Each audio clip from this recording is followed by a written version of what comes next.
Hola, hola, muy buenas tardes o muy buenas noches, dependiendo desde donde te conectes. Una vez más, agradecida por la oportunidad de compartir con ustedes en este espacio que he decidido curar con mucho cariño y con muchísima responsabilidad, con temas que van surgiendo a partir de conversaciones, de experiencias, incluso situaciones que ocurren dentro de mi propia consulta de bienestar. eh, de la cual pues me siento como muy orgullosa de hacer en este momento, porque creo que nunca antes habíamos necesitado tanto acompañamiento para procurarnos estar en bienestar y con salud mental.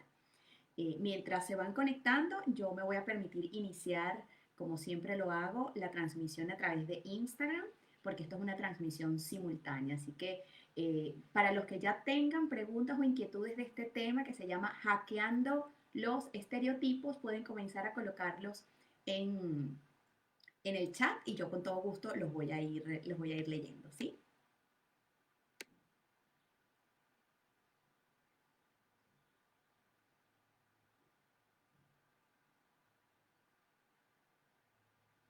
Hola, hola, muy buenas tardes, cariños y saludos para todas y para todos. Es realmente un placer poder acompañarlos una vez más en este espacio que cada semana estoy curando para ustedes. Hola, bienvenidas, bienvenidos.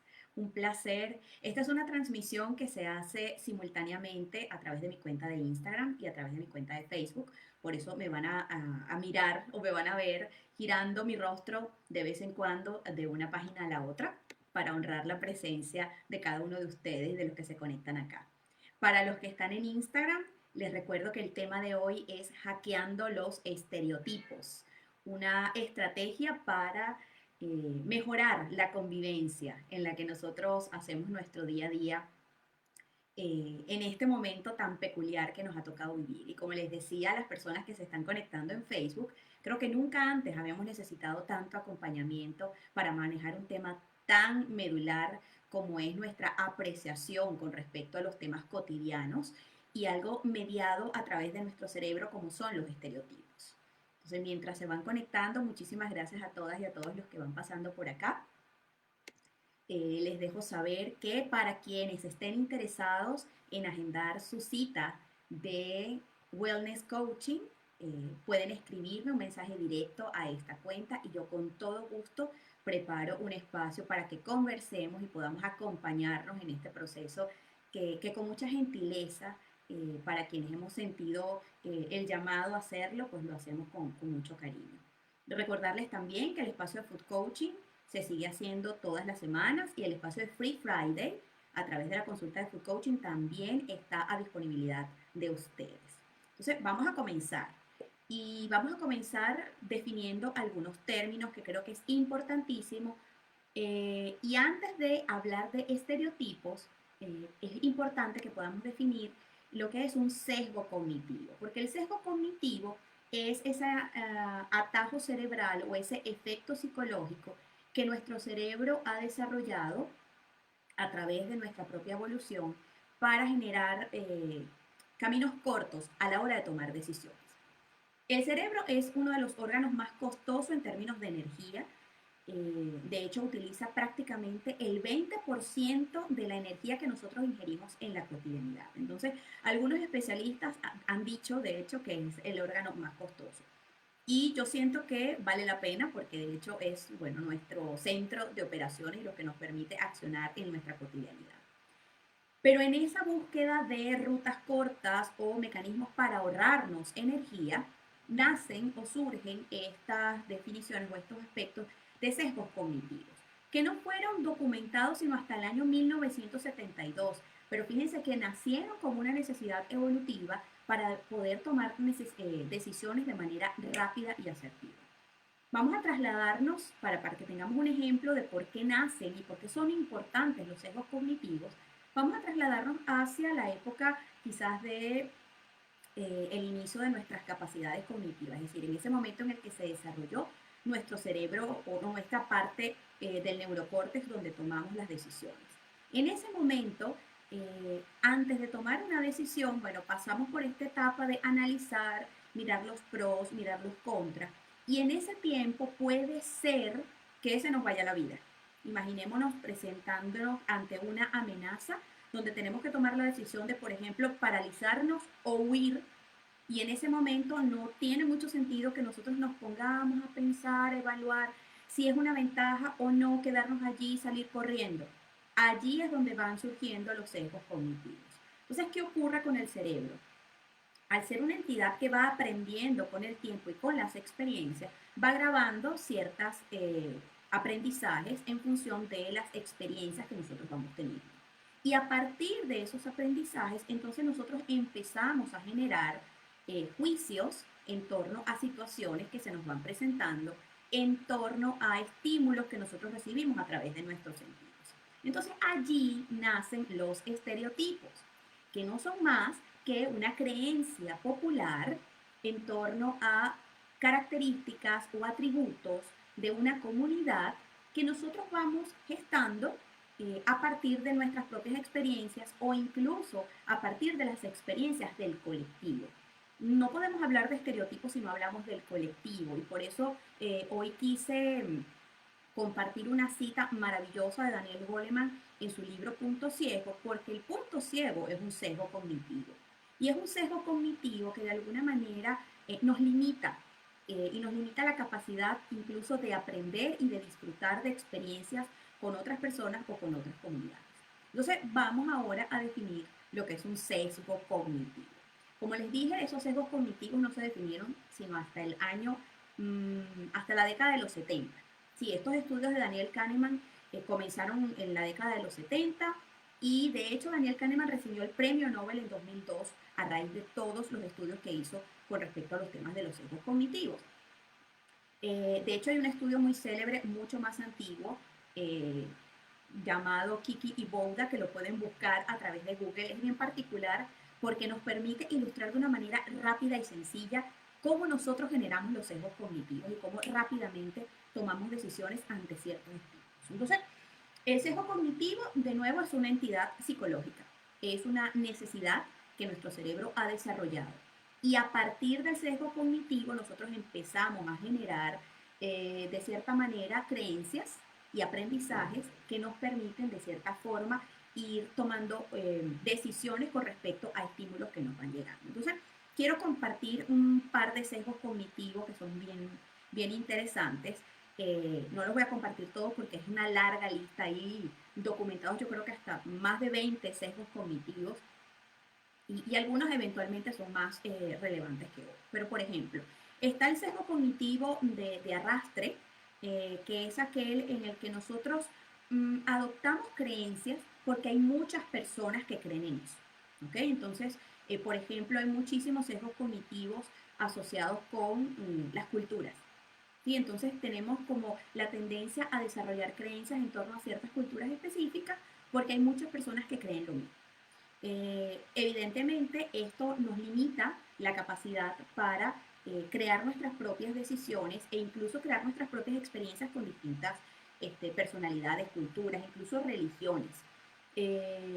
Si hay muchas personas que piensan, por ejemplo, que los niños no tienen la capacidad de, por ejemplo, sentir las emociones y gestionarlas, entonces si nosotros somos padres y tenemos niños, nosotros podríamos dejarnos arrastrar por esa creencia y creer que nuestros hijos no tienen la capacidad de gestionar sus propias emociones. Algo que ya la ciencia, basada en la evidencia, nos ha permitido descubrir que no es así, que los niños, en la medida en la que se les va enseñando cómo gestionar sus emociones, y por supuesto dependiendo del hito de la edad en donde esté, entonces evidentemente van a aprender a gestionar sus emociones y van a ser muy asertivos a la hora de no solo reconocerlas, sino a la hora también de saber qué hacer con ellas. Entonces, como vemos, esto es un sesgo por el cual nosotros nos dejamos llevar y que nos limita en muchos casos a vivir nuestras propias experiencias y a escribir nuestras propias definiciones en torno a ciertas particularidades. Hay otro tipo de sesgo cognitivo que se le llama sesgo de confirmación, ¿sí? Y aquí voy a leer un extracto porque me parece bien interesante. Es la tendencia a buscar y a interpretar la información que nos llega de forma que confirmen, y miren qué interesante esto, nuestras creencias. Es decir, esa información que ya nosotros tenemos almacenado por experiencia en nuestro cerebro. Y de forma paralela, ignorar o darle menos importancia a la información que la contradice. Y esto siento que es algo que ha estado pasando muchísimo, sobre todo con el advenimiento de las redes sociales y la generación de los algoritmos en las redes sociales. Creo que ustedes seguramente han escuchado hablar de todo lo que ocurrió con las elecciones en Estados Unidos y todas estas acusaciones que surgieron en torno a estas operadoras que de alguna manera sesgaban la información que estaba disponible en nuestras redes sociales. Pues así también funciona nuestro cerebro. En la medida en la que yo me rodeo con un círculo de personas que piensan, que opinan al igual que yo, pues evidentemente yo voy a tener la posibilidad de creer que esa es la verdad absoluta. Entonces yo, cuando recibo una información que es distinta o ligeramente distinta a la que yo creo, a la que yo opino que es la verdad o es mi creencia, pues entonces empiezo a darle menos importancia. Eso está ocurriendo muchísimo en este momento. Yo creo que la ciencia nunca antes había sido tan vilipendiada o tan criticada, porque evidentemente con tantos bulos y con tanta información que hay a nuestro alrededor, pues no todos les damos la veracidad o la certeza a la información que nos llega, incluso nos prestamos al compartir bulos o a compartir cadenas que ni siquiera confirmamos, porque cuando las vemos y se parecen a algo que nosotros hemos creído, pues nosotros simplemente la compartimos porque creemos que es así. Pero ¿cuántas veces quizás nos hemos pillado en estar compartiendo información que luego nos enteramos que ha sido desmentida, que ha sido un bulo, que luego ha sido confirmado que es todo lo contrario? Y eso nos pasó porque, bueno, fuimos víctimas de nuestro propio sesgo de arrastre o de nuestro propio sesgo de confirmación. Hay otro sesgo cognitivo que se fundamenta en la atribución. Y leo acá en este sentido. El error fundamental de atribución consiste en dar explicaciones externas a nuestros errores e internas a nuestros éxitos. Es decir, vamos a validar lo que nosotros sentimos que hicimos que está bien y vamos a disminuir aquellos errores porque evidentemente tenemos creencias que nos permiten confirmar que lo que nosotros decimos, hacemos, pensamos, creemos y sentimos es lo correcto. Esta tiene mucha similitud con el anterior porque evidentemente nos dejamos llevar por lo que nosotros hemos aprendido y muchas veces aprendemos sobre la base de estar rodeado por personas que piensan o creen las mismas cosas que nosotros. Hay otros sesgos cognitivos, pero ahora quiero preguntar si alguno de los que está conectado en este momento ha reconocido en algún momento algún sesgo cognitivo por el cual se haya dejado llevar, porque ese nos permite a nosotros saltarnos ese sesgo cognitivo del punto ciego del que les hablé al principio y que de una manera brillante Daniel Coleman lo expresa en su libro Punto Ciego, tal cual. Me encantaría leerlos, no sé si alguno tiene quizás algún comentario con respecto a eso, pero lo cierto es que estos sesgos cognitivos de alguna manera nos empiezan a generar el desarrollo de estereotipos. Y estos estereotipos, como lo dije hace un par de minutos, nos empiezan a hacer creer que esa particularidad, ese juicio o esa afirmación con respecto a una condición o una característica de un colectivo es verdad. Los refranes, por ejemplo, los refranes que son populares, que están arraigados en nuestra cultura, son una clara muestra de los estereotipos.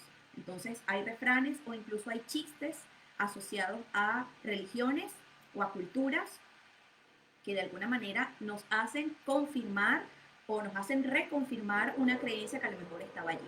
Entonces tenemos estereotipos, por ejemplo, de religiones y estos son muy duros porque evidentemente nos acortan la posibilidad de compartir eventualmente con personas de otras religiones porque sus creencias son distintas a las nuestras. Los estereotipos de género, que son también un lugar común en nuestra cotidianidad.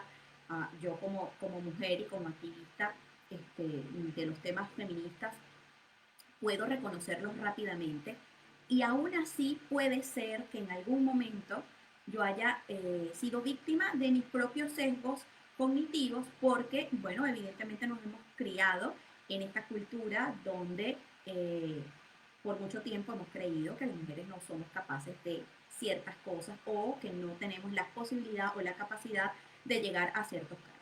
Ah, me encanta esa, Mayra, de los venezolanos somos felices. Eso es un sesgo y un estereotipo muy arraigado que de alguna manera para nosotros los venezolanos es como un gran compromiso, porque cuando nosotros nos demostramos que estamos felices o que estamos contentos, entonces como que no cumplimos la norma. Y es una muy buena forma de ejemplificar cómo el estereotipo no necesariamente cumple con el requisito de que todos entramos dentro de esa cajita. Los venezolanos, sí, muchos venezolanos son felices y muchos venezolanos y venezolanas hemos sido felices en nuestro histórico, más aún así, no necesariamente en este momento tenemos que estar felices. Entonces, esa es la posibilidad de crear ese puente entre la creencia o ese sesgo cognitivo y el estereotipo que creamos que nos limita en muchos casos. Hay unos que son un poco más duros, y cuando digo duros es porque de alguna manera producen discriminación. Por ejemplo, para los venezolanos migrantes, el hecho de que, por ejemplo, los venezolanos somos ruidosos o somos escandalosos, de alguna manera limita la posibilidad que tenemos de interactuar o limita la capacidad que tengan otras nacionalidades de interactuar con nosotros si dentro de su patrón de creencias está la posibilidad de pensar que todos somos ruidosos o que todos somos escandalosos. De igual manera, yo vivo ahora en Perú y aquí por mucho tiempo pues, se ha tenido una creencia que los venezolanos son delincuentes. Aquí lamentablemente hemos tenido un comportamiento no adecuado de algunos venezolanos, pero no por eso todos los que somos venezolanos somos delincuentes. Ese es un muy buen ejemplo, por ejemplo, de idiosincrasia y de cultura que nos genera estereotipos que hacen mucho daño porque de alguna manera condicionan la forma en la que se trata a ciertos y determinados grupos étnicos o grupos sociales. Otro estereotipo del que hablo muchísimo en mis redes tiene que ver con el estereotipo asociado a la forma del cuerpo o al tamaño del cuerpo. De hecho, bajo la premisa con la que yo trabajo en mis sesiones de food coaching, el tamaño de tu cuerpo no determina la salud, pero hay un estereotipo creado para las personas de tamaño grande o de cuerpos grandes o que habitan cuerpos grandes, que todas las personas gordas son enfermas o que todas las personas gordas son descuidadas de su salud, ¿sí? Porque incluso las políticas públicas generadas en torno a los temas saludables tienden a acusar a las personas o tienden a responsabilizar a las personas eh, de la forma en la que tratan su cuerpo y de cómo se ven. Como que si hubiese una línea directa que enlaza la manera en la que yo me comporto, por ejemplo, la manera en la que yo como y el tamaño de mi cuerpo. ¿Cuántos de ustedes quizás no han conocido a una persona sumamente delgada que come todo lo que le provoca y no sube de peso? ¿Y cuántas personas conocen ustedes que habitan en un cuerpo grande, que siempre son cuidadosos con la forma en la que comen, pero su cuerpo está fuera del estándar permitido o el estándar social que nosotros nos hemos permitido aceptar? De nuevo, el estereotipo del peso. Gracias, Emily. Para mí es un placer que tú puedas acompañarme siempre. Aquí Emily me comenta que siempre es un placer escucharme y aprender. Y yo la verdad es que les agradezco el que me permitan acompañarles en este espacio porque es una forma de retribuir de cierta manera los privilegios que yo he podido recibir en mi vida, que por ejemplo tienen que ver con la educación. Y hablando de eso, ese también es un estereotipo. Yo estudié química y de alguna manera pues he vivido dentro del estereotipo de que los químicos son personas sumamente retraídas e inteligentes. De hecho, yo recuerdo que en la universidad teníamos un grupo que no seguíamos como ese patrón del químico cerebrito con los lentes, que todo el tiempo estaba metido en la biblioteca, sino que nosotros hablábamos que éramos como del 1%, imagínense, nos poníamos como el 1% de esa población de estudiantes de química que teníamos vida social. Y eso nos habla muchísimo de cómo nosotros podemos meter en un tubo o en un, vamos a decirlo, en una cajita a las personas, por ejemplo, por la forma o por la carrera que han elegido estudiar. ¿Sí? Por ejemplo, podríamos pensar que las personas que estudian filosofía o que estudian arte son bohemios y siempre están pensando o siempre tienen la cabeza llena de ideas y como que no aterrizan. Entonces, los científicos y las científicas somos demasiado cable a tierra porque a todo le queremos buscar la evidencia y los artistas son demasiado aéreos y siempre están pensando en idealizar las cosas. Entonces, por ejemplo, a mí ese estereotipo me ha costado mucho porque yo de alguna manera en mi historia no solamente estudié ciencias, sino que también cultivé las artes. Yo estudié muchos años baile, ballet, de hecho ballet clásico. Entonces, conciliar esos dos estereotipos que eran tan antagónicos siempre ha sido como un issue para mí. Y para muchas personas el hecho de ser científica como que no le hacía mucho match el que pudiera cultivar, por ejemplo, las artes. Y así vamos creando nosotros ese tipo de estereotipo que no solamente perjudica nuestra capacidad para desenvolvernos en otros ambientes, por ejemplo, cómo encajar a un artista que tiene formación científica o cómo encajar a un científico que tiene formación artística. Eso es una consecuencia o un efecto quizás no tan negativo, pero sí muy limitante a la hora de entrar a convivir con comunidades que quizás son mucho más puritanas con respecto a las creencias que tienen en torno a el comportamiento que deberían tener ciertas o determinadas este, personas con respecto a ese tema. Por aquí, doctora Resiliencia me habla de estereotipos antagónicos y que cómo los integré. Los sigo integrando, o sea, eso sigue siendo una tarea de día a día.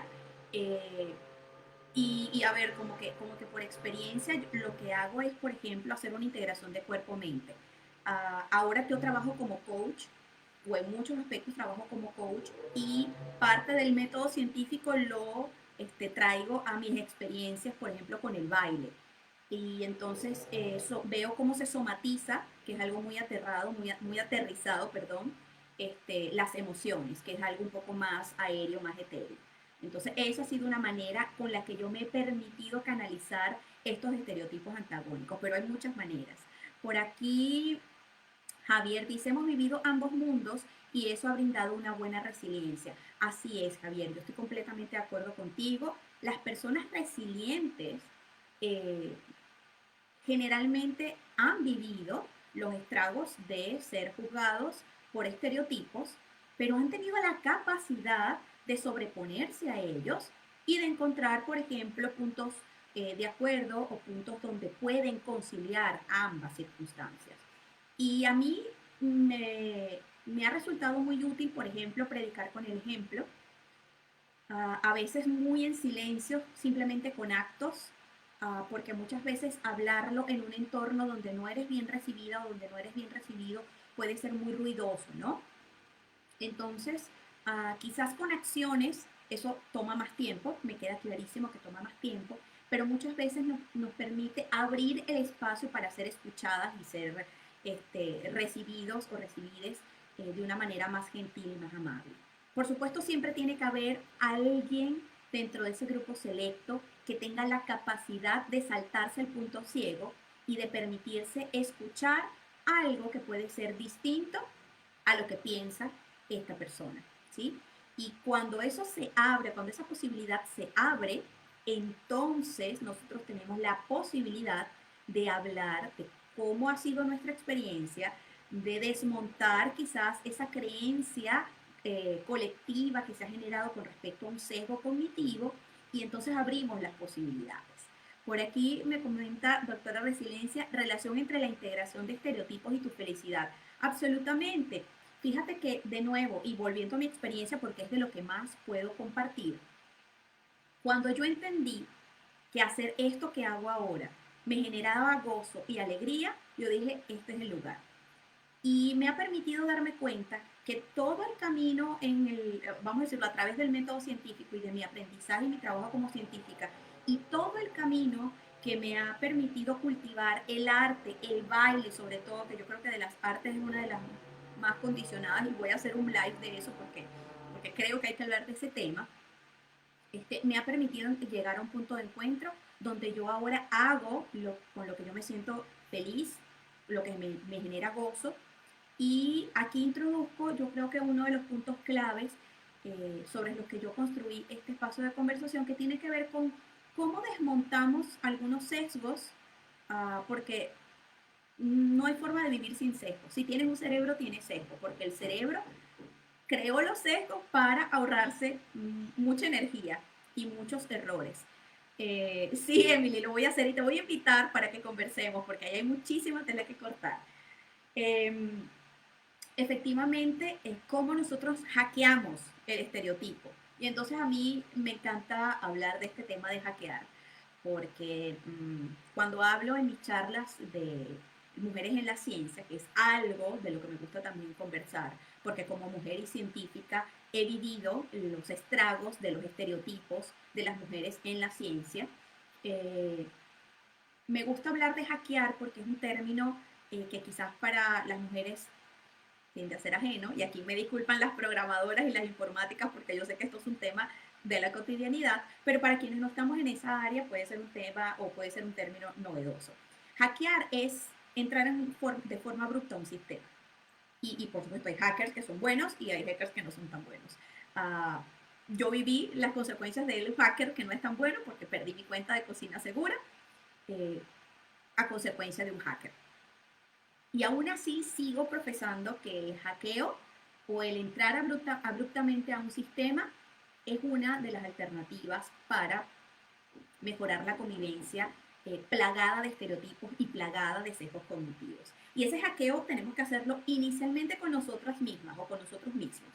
Uh, yo recuerdo hace un par de años cuando yo empecé a trabajar los temas de mindfulness, eh, el mindfulness estaba como entrando dentro de los caminos científicos, porque el mindfulness, para quienes no lo saben, son derivas de algunos preceptos o de algunas culturas y de religiones.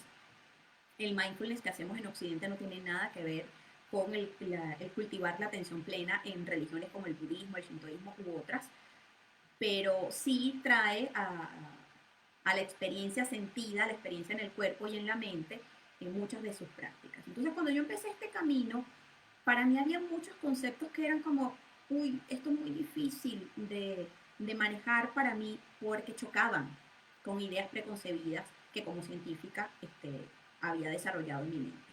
Y miren qué interesante porque, bueno, viene de algo, de un aprendizaje ancestral. Las ciencias básicas son, si se quiere, los aprendizajes más antiguos, más longevos que tenemos dentro de la estructura del aprendizaje. Y muchos de los conceptos de la química básica tienen miles de años. Entonces, contrarrestar eso o hacerlo antagónico, como bien lo decía doctora Resiliencia hace un par de minutos, o lo escribía más bien, ha sido un gran reto.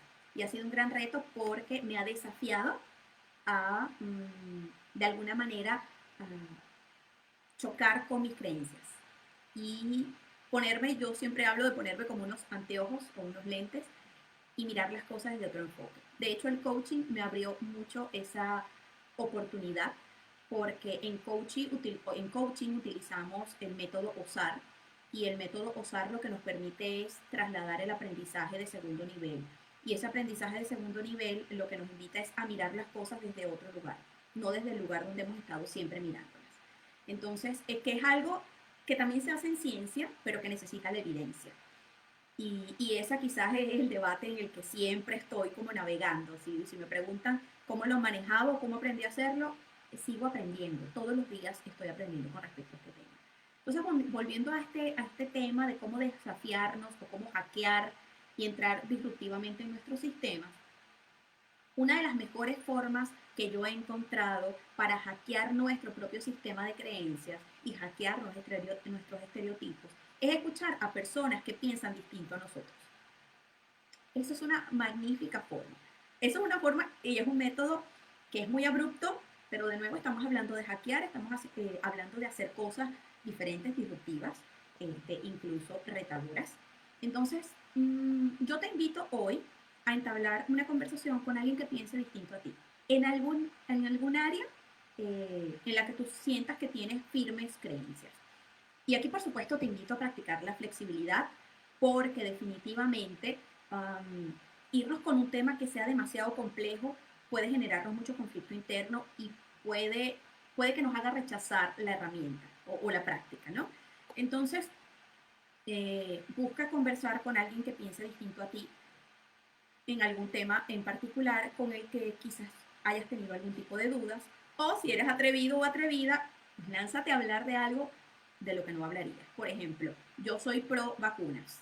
Entonces, si yo quiero desafiar y hackear mi sistema de creencias con respecto a las vacunas, pues entonces yo voy a buscar a alguien que hable que sea antivacunas. Y lo voy a escuchar, o la voy a escuchar con atención, no con esa escucha de déjame pensar qué es lo que le voy a responder para refutar su argumento. No.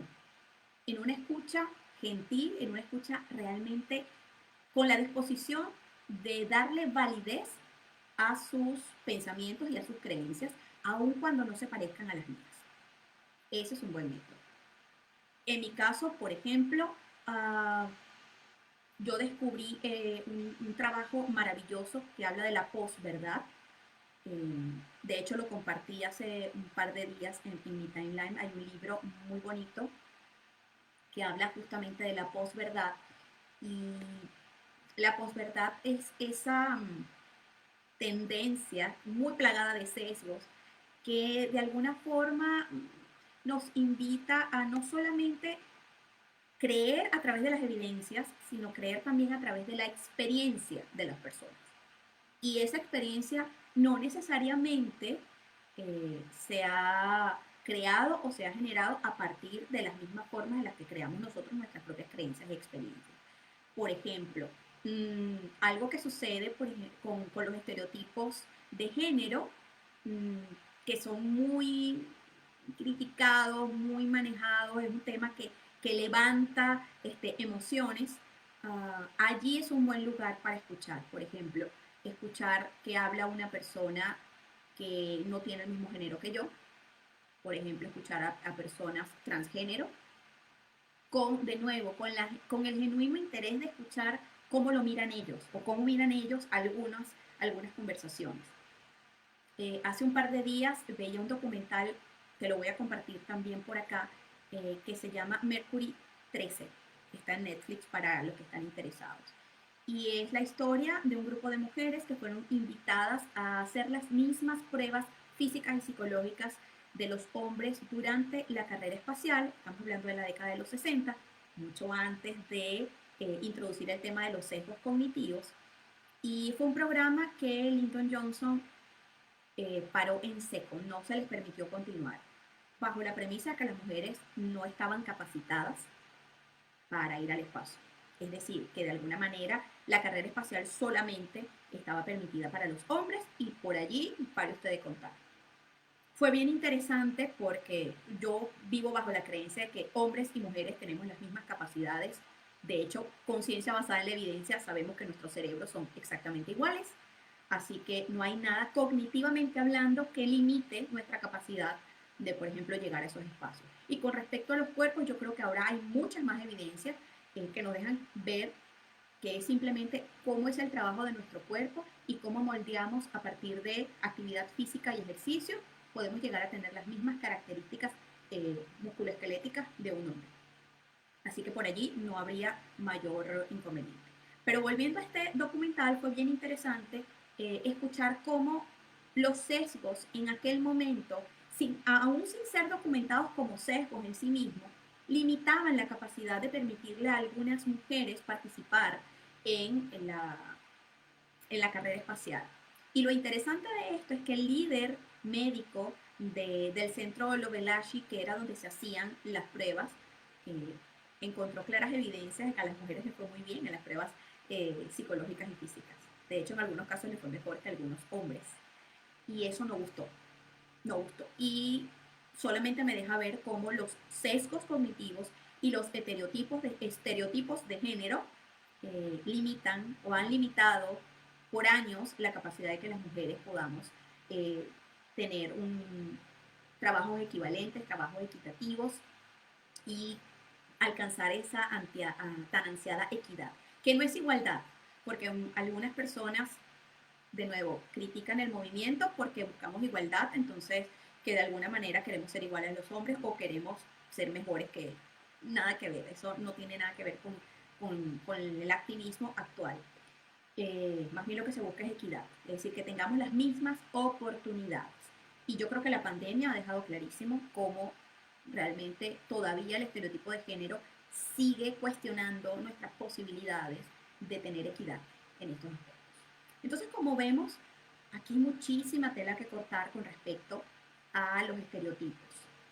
Y creo que la invitación para transitar en una convivencia más amable y más gentil con nosotros es tratar de saltarnos este sesgo cognitivo tan clave que es el punto ciego, que es esa parte donde nosotros no vemos. Algunos psicólogos lo llaman el autoengaño, porque cuando una información está en nuestro inconsciente, es decir, no está disponible para mirarla, revisarla, criticarla, ponerla a fuego y ponerla a prueba, nosotros no tenemos la capacidad de desafiarnos ante esa creencia o ante ese ser. Entonces, cuando eso ocurre, cuando nosotros no tenemos la posibilidad de reconocer ese punto ciego en estas áreas, pues entonces seguimos pensando que la verdad es como la piensa nuestro grupo cercano y entonces nos dejamos arrastrar por otros sesgos y otros estereotipos. Eh, Definitivamente para mí ha sido un gran aprendizaje, por ejemplo, este camino que he hecho a través del mindfulness, porque me permitió desafiar muchos de mis puntos ciegos.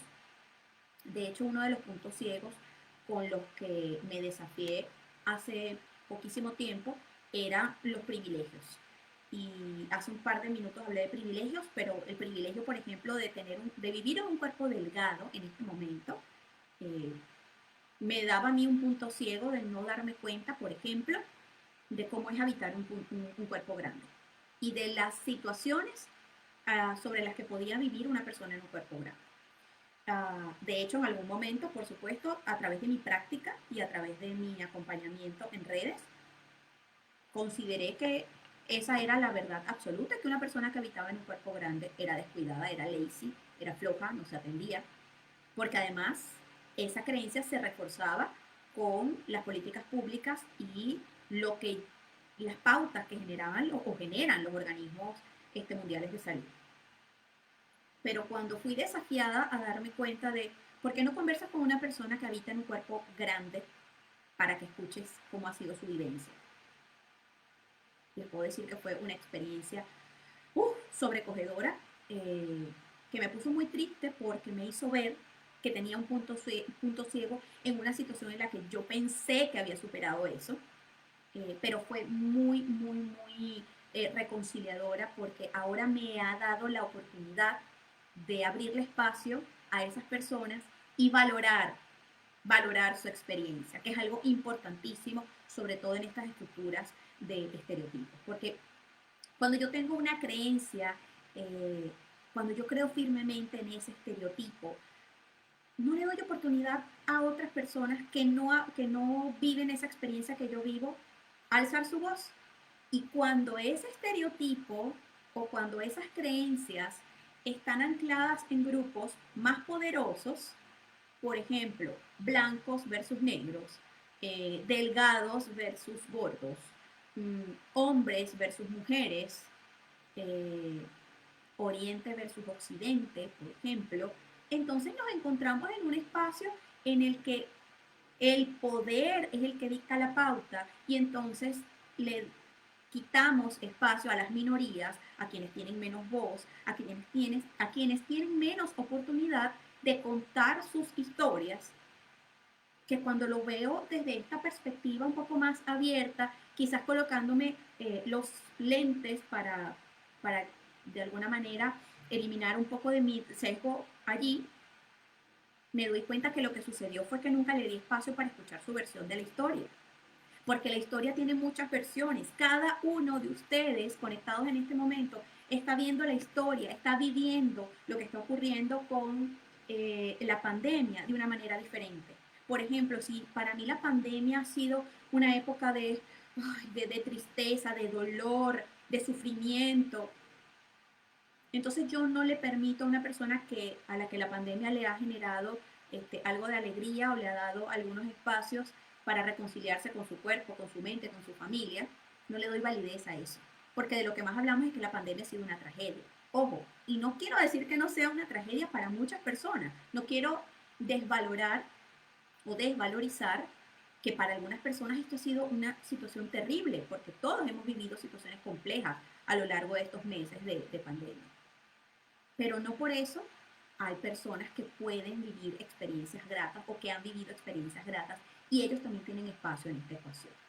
Por aquí Emily comenta, enfrentarnos a esos puntos ciegos nos hace abrir la visión y comprender otras realidades. Absolutamente. De nuevo, es como colocarnos los lentes. Mis lentes por allá quedaron botados. Pero es colocarnos los lentes, es como los miopes. Nos colocamos los lentes y vemos otra realidad. Y es así, cuando nosotros nos damos el permiso de escuchar las historias de otras personas, nos permite, como dice doctora Resiliencia, asumir los grises, eso que ocurre en el medio de nosotros y de nuestras historias. Y me encanta que hables de grises porque mmm, los grises siempre han sido como que muy criticados, es decir, cuando tú no tienes una postura en los extremos o en los polos, una postura radical, como dicen algunos expertos, de alguna manera como que no tienes posición. Y no, al contrario, es que tú te estás dando el permiso, y eso también es una posición, de escuchar ambos polos, ambos extremos, para eventualmente tomar una decisión. Porque hay que tomar decisiones. Y a lo mejor mi decisión puede ser, mira, ni uno ni lo otro, o sea, ni blanco ni negro, me quedo en el medio, que a mí me genera balance, que a mí me genera paz, que a mí me genera bienestar. Y esa es una gran premisa. Y esa quizás es quizás un muy bonito punto de encuentro en este camino, por ejemplo, de salir del espacio de malestar y entrar al espacio de bienestar. ¿Qué te genera bienestar? Radicalizarte en alguno de los extremos o encontrar un punto medio que no sea ni blanco ni negro, sino un gris que te da a ti la oportunidad de tener un poco de ambos casos. Y para los radicales eso puede que no sea una opción. Ahí mi invitación sería, por ejemplo, escucha la opinión de alguien que no opine igual a ti, es decir, que alguien que esté en el centro y que te permita explorar o que te permita, que tú le permitas hablar de su propia experiencia encontrando ese espacio. Para mí ha sido maravilloso encontrar mi gris en algunos aspectos. Por ejemplo, al unir o al fusionar mi formación como científica con mi formación artística, pues no me radicalizo con ninguno de los dos extremos. Para mí ha sido fantástico encontrar un punto medio. Y eso me ha permitido hacer lo que hago en este momento. Y me genera paz.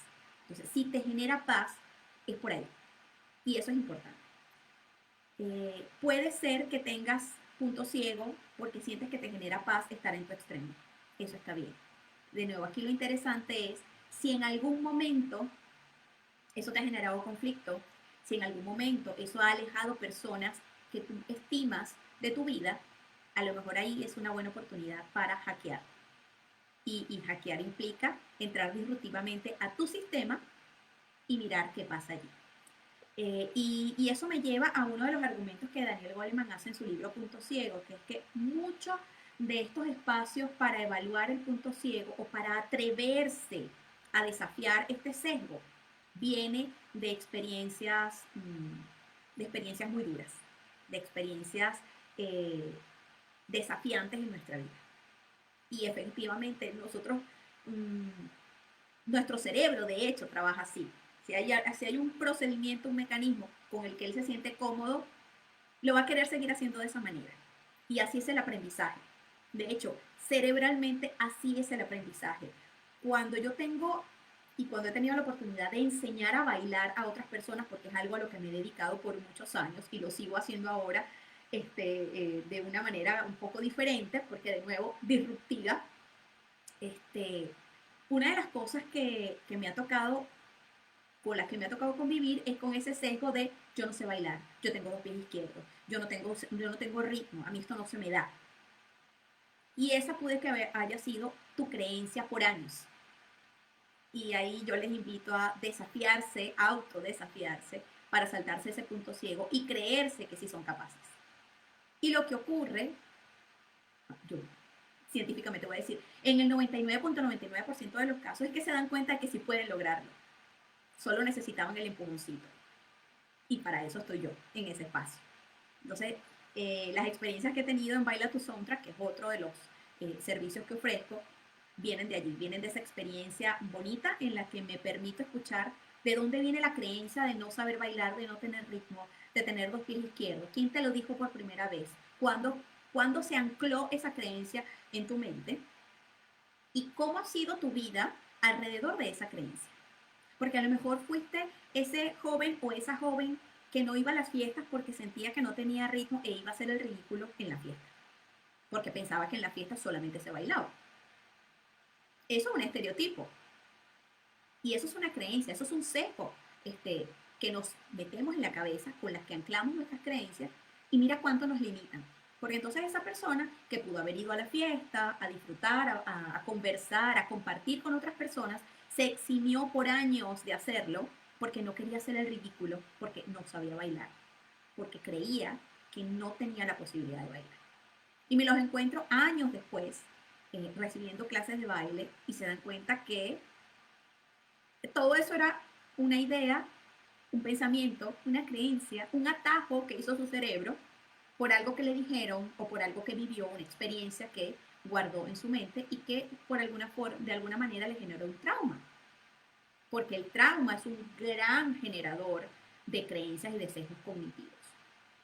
Ojo, y trauma no tiene por qué ser un accidente súper grave donde hayas tenido que estar hospitalizado o en coma. No, un trauma puede haber sido que no hayas podido bailar con la chica o el chico de tus sueños y sientes que no eres capaz de hacerlo.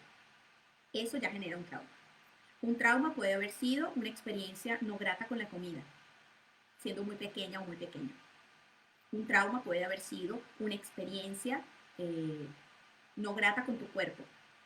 Alguien que te tocó indebidamente o alguien que te dijo algo con respecto a tu cuerpo que no debió decirlo, porque la gente tiene que hablar del cuerpo de otro, que se ocupen del suyo y cada quien se ocupa de lo suyo, ¿sí? Eso genera trauma. Y los traumas, por supuesto, son aprendizajes que nuestro cerebro va anclando y eso va almacenando y le va abonando a esos sesgos que tenemos. Entonces, si a eso le sumamos que mucha gente piensa lo mismo, es decir, no todo el mundo baila, no todo el mundo es capaz de bailar. Entonces, por supuesto, yo me creo que no sé bailar y puedo pasar 20 años creyendo que no sé bailar.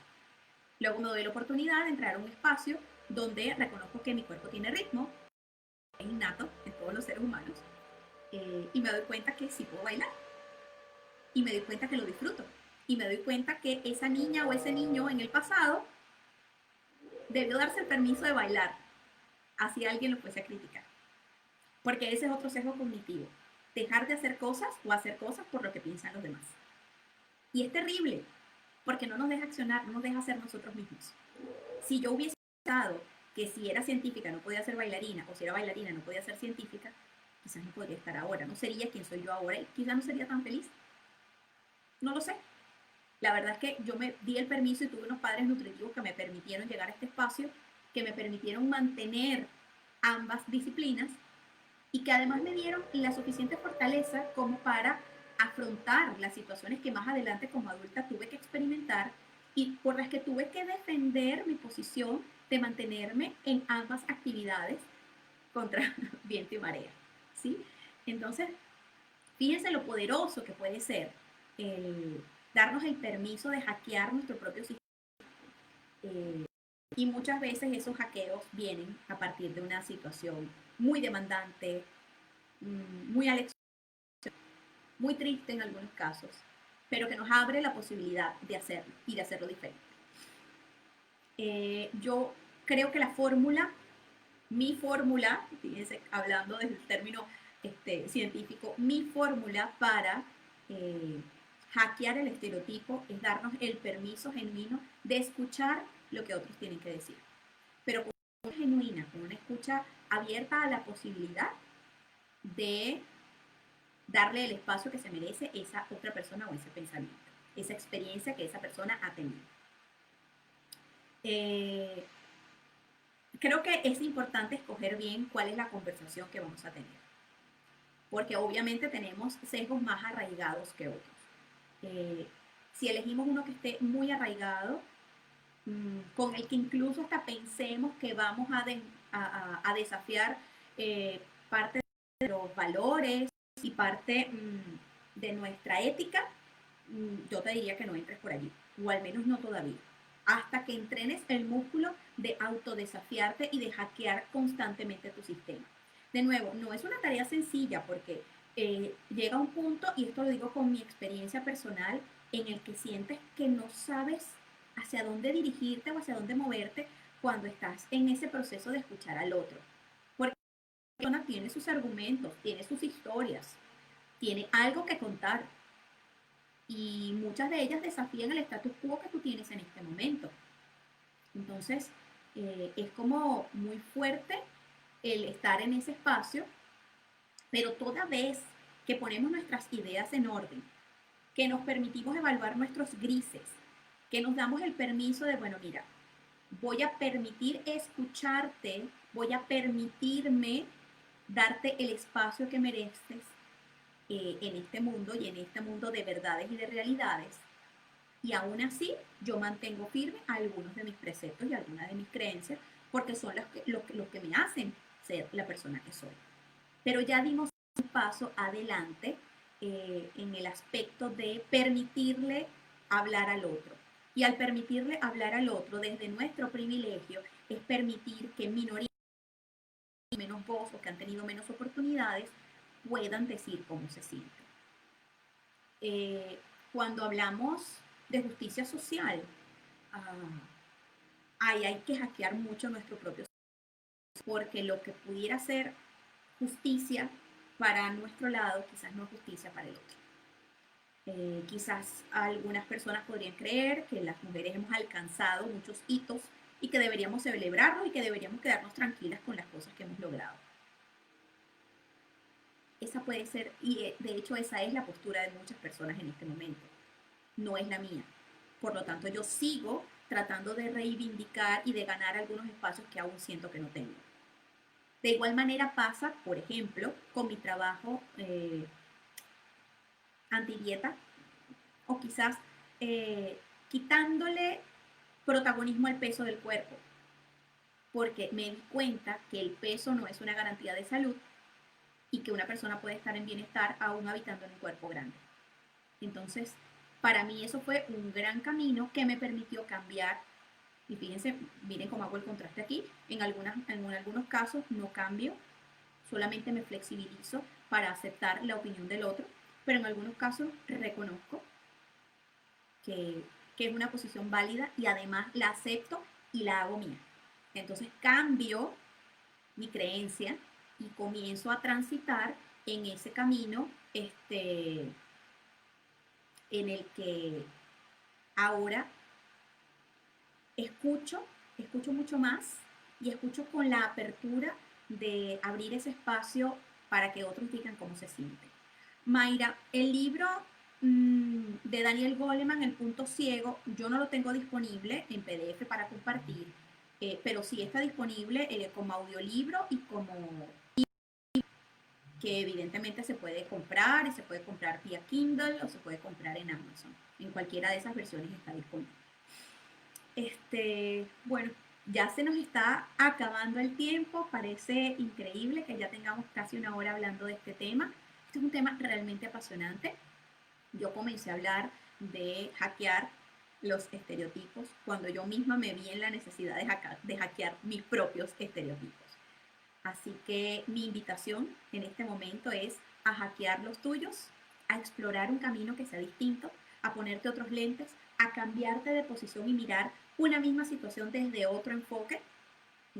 De hecho, ese es el enfoque que tienen las experiencias de coaching. Por eso yo creo en el coaching y confío en el coaching, y por eso me di el permiso de estudiar para ser coach y acompañar ahora con esa gran responsabilidad de acompañar a otras personas con esta modalidad, que no es intervencionista, porque yo no es que te voy a decir a ti cómo lo tienes que hacer, eso es mentoring o eso es una asesoría, sino que acá yo voy a acompañarte en ese proceso para que tú te des cuenta quizás dónde están tus puntos ciegos, e incluso que puedas mirar una misma situación desde otro perfil.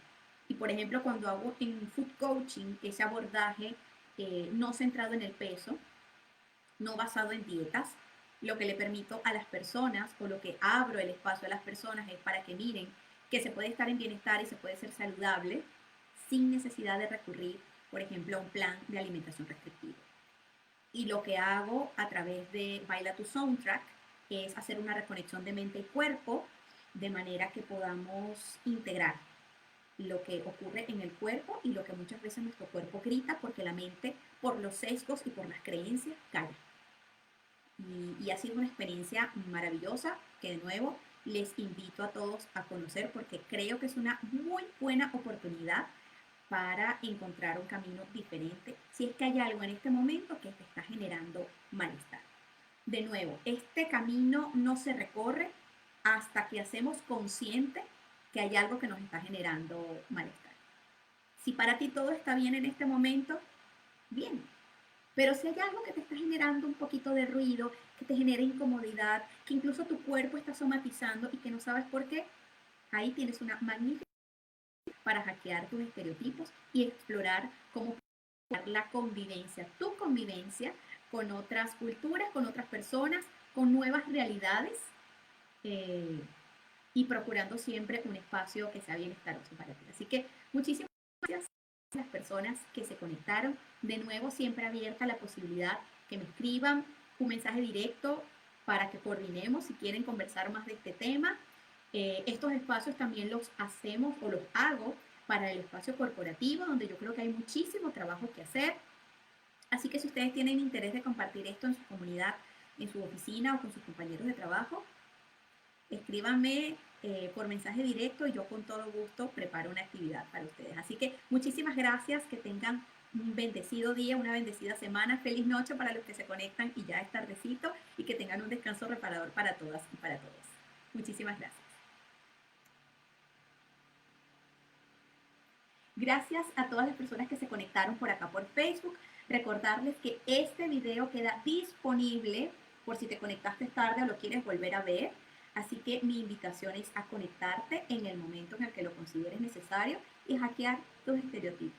Sé que te va a ir muy bien. Chao, chao.